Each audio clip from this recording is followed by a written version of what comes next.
warahmatullahi wabarakatuh. Hai anak-anak, apa kabar? Semoga sehat selalu dan tetap semangat ya. Hari ini ketemu dengan Pak Salim lagi. Kita akan melanjutkan pembelajaran pendidikan agama Islam di semester 2 ini. Kita akan melanjutkan materi bab 6 tentang surat Al-Maidah ayat 2. Sebelum pembelajaran kita mulai, kita awali dulu dengan berdoa. A'udzu billahi minasyaitonir rajim. Bismillahirrahmanirrahim.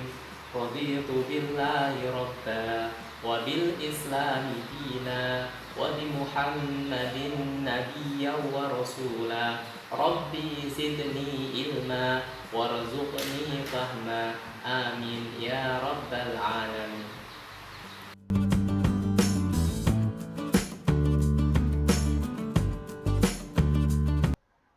Baik anak-anak, kita akan mulai pembelajarannya Quran Surat Al-Maidah ayat 2. Disimak Al-Qurannya, silakan dibuka surat kelima, Surat Al-Maidah ayat 2 ya. Al-Maidah ayat 2. Perhatikan bacaannya, simak baik-baik. A'udzu billahi minasyaitonir rajim. Bismillahirrahmanirrahim.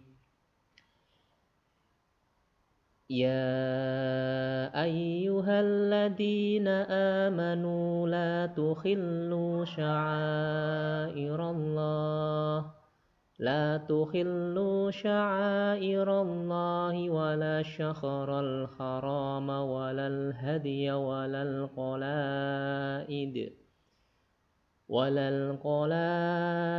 ولا آمين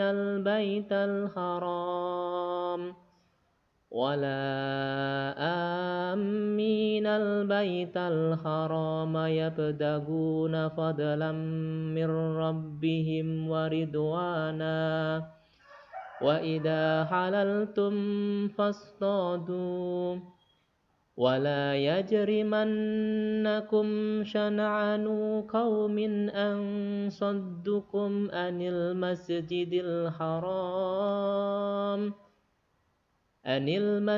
الحرام أن تعتدوا وتعاونوا على البر والتقوى ولا تعاونوا على الإثم والعدوان واتقوا الله إن الله شديد العقاب صدق الله العظيم.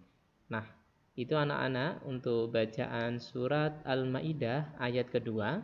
Selanjutnya kita akan menyimak arti dari ayat yang kita sudah baca tadi. Artinya, hai orang-orang yang beriman, janganlah kamu melanggar syiar-syiar Allah. Yang dimaksud syiar di sini adalah segala amalan yang dilakukan dalam rangka ibadah haji dan tempat-tempat mengerjakan haji.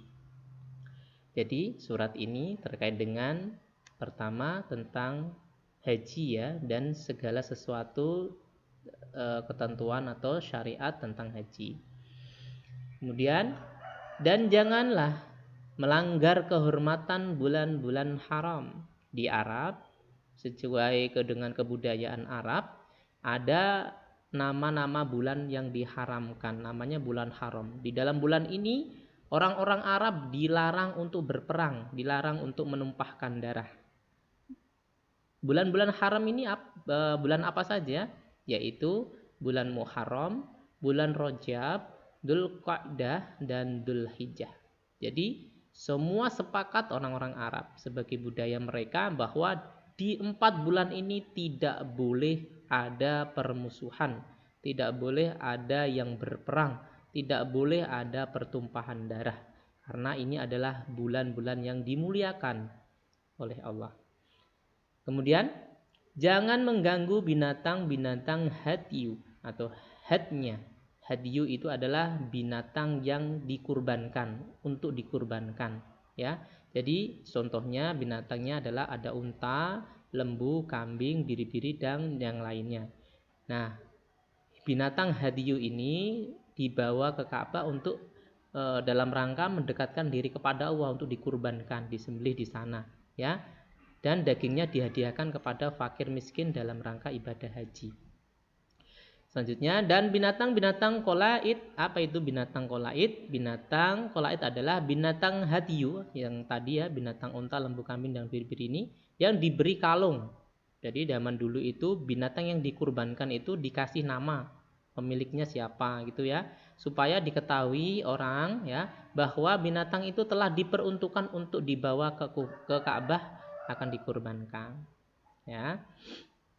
Lalu, dan jangan pula mengganggu orang-orang yang mengunjungi Baitullah sedangkan mereka mencari karunia dan kerendahan dari Tuhannya.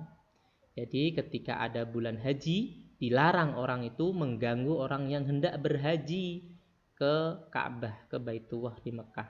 Jadi tidak boleh diganggu. Dan janganlah sekali-kali kebencianmu kepada sesuatu kaum karena mereka menghalang-halangi kamu dari Masjidil Haram. Maksudnya tidak boleh karena kebencian kita kepada seseorang sehingga kita melanggar, kita melarang atau kita memusuhi orang-orang yang hendak mengunjungi Ka'bah, ya, atau mendorongmu berbuat aniaya kepada mereka. Itu ya. Dan tolong menolonglah kamu dalam mengerjakan kebaikan dan takwa. Dan jangan tolong menolong dalam berbuat dosa dan pelanggaran. Dan bertakwalah kamu kepada Allah, sesungguhnya Allah amat berat siksanya. Anak-anak, dari arti dari ayat surat Al-Maidah ini, ya, yang kedua ini sangat jelas sekali bahwa yang pertama, Allah itu memberikan peringatan kepada orang-orang bahwa kita tidak boleh mengganggu orang lain dalam melaksanakan ibadah haji, kemudian tidak boleh melanggar syariat-syariat Allah, ya, dan banyak lagi yang lainnya. Dan ada penekanan untuk perintah tolong menolong dalam kebaikan dan tidak boleh tolong menolong dalam kejahatan. Nah, berikut secara detail dari kandungan ayat kedua surat Al-Maidah ini. Kandungannya, yang pertama, larangan melanggar syiar-syiar kesucian Allah. Allah telah menetapkan contohnya tadi ya, 4 bulan haram ya, tidak boleh dilanggar ya, karena itu bulan suci, bulan yang disucikan oleh Allah. Di dalam bulan itu aman semua masyarakat Mekah, tidak ada yang bermusuhan. Kemudian larangan berperang di bulan haram itu tadi sudah jelas ya, itu menjadi syariat ya, kesucian Allah.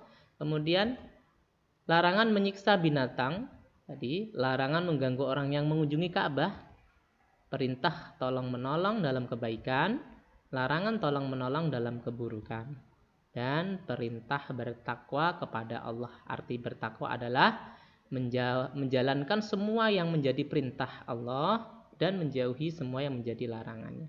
Jelas ya kandungannya ya anak-anak ya. Berikutnya penjelasannya lagi. Surat Al-Maidah ini ya berbicara tentang sikap tolong menolong. Di dalam surat Al-Maidah ayat kedua dijelaskan, perilaku tolong menolong merupakan kunci membangun kesuksesan dunia dan akhirat. Jadi kalau kita mau sukses dunia akhirat, maka kita harus suka tolong menolong, ya. Kemudian yang kedua, sikap tolong menolong yang diajarkan surat Al-Maidah ayat 2 ini berkaitan dengan kebaikan ya, kebaikan. Artinya Islam mendorong umatnya untuk saling membantu satu sama lain dalam hal kebaikan dan segala perbuatan yang bermanfaat untuk orang lain ya, kita ringan membantu. Kemudian selanjutnya surat Al-Maidah ayat 2 ini mengajarkan kepada umat Islam kebaikan yang dikerjakan secara bersama akan berdampak lebih besar pula, sebab pekerjaan yang dikerjakan dengan gotong royong mempunyai spirit atau semangat kebersamaan yang kuat, sehingga dampaknya pun ya akan semakin cepat menyebar luas, cepat diikuti orang banyak dan nampak hasilnya juga semakin besar. Ya, itu ya anak-anak ya, kalau kita dalam hal kebaikan kita mau terorganisir ya bersama-sama dalam berbuat baik, maka kebaikan itu akan menular kepada banyak orang. Gitu ya. Berikutnya, di samping itu, surat Al-Maidah ayat 2 juga menegaskan bahwa sikap saling tolong-menolong merupakan pondasi dalam membangun kerukunan hubungan antar entitas masyarakat. Karena tolong-menolong mencerminkan segala perilaku yang memberi manfaat kepada orang lain, yaitu saling membantu untuk meringankan beban orang lain dengan melakukan suatu tindakan yang nyata. Jelas sekali ya.